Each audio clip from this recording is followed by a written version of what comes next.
ಕಲ್ಪನಾ ಕಿಚನ್ಸ್ಗೆ ಸ್ವಾಗತ. ಈಗ ನಾನು ಮೈಸೂರು ಪಾಕ್ ಮಾಡುವ ವಿಧಾನವನ್ನು ಹೇಳುತ್ತೇನೆ. ಮೊದಲು 1 ಕಪ್ ಕಡಲೆ ಹಿಟ್ಟನ್ನು ತಗೊಂಡಿದ್ದೇನೆ, ಅದನ್ನು ಚಾಳಿಸ್ತಾ ಇದ್ದೇನೆ. 2 ಸಕ್ಕರೆ ಬೇಕು, 2 ತುಪ್ಪ, ಇದೇ ಬಟ್ಟಲಲ್ಲಿ ತುಪ್ಪ ಬೇಕು. ಈಗ ಬಾಣಲೆ ಇಟ್ಟಿದ್ದೇನೆ, ಸಕ್ಕರೆಯನ್ನು ಹಾಕ್ತಾ ಇದ್ದೇನೆ. 2 ಸಕ್ಕರೆ ಕರಗುವಷ್ಟೇ ನೀರು ಹಾಕಬೇಕು.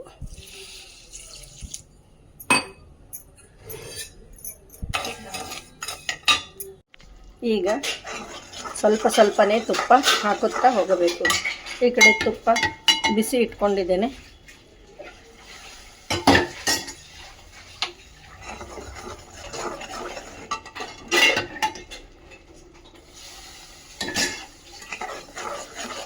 ಕೈ ಬಿಡಬಾರ್ದು.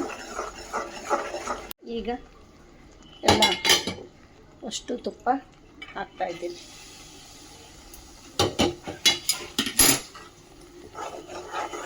ಹೀಗೆ ಗೂಡು ಬರಬೇಕು. ಆಗಿದೆ ಇದು. ಇನ್ನು 2 ನಿಮಿಷದಲ್ಲಿ ಪ್ಲೇಟಿಗೆ ಹಾಕಿದ್ದೇನೆ. ಅದನ್ನು ಈಗನೇ ಮಾರ್ಕ್ ಮಾಡಬೇಕು, ಆಮೇಲೆ ಬರಲ್ಲ.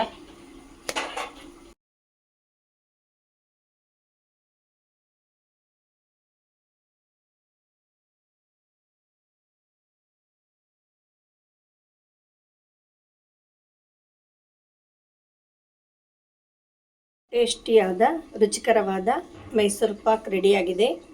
ನೀವು ಮಾಡಿರಿ, ಹೇಗಿದೆ ಅಂತ ಹೇಳಿರಿ. ಧನ್ಯವಾದಗಳು.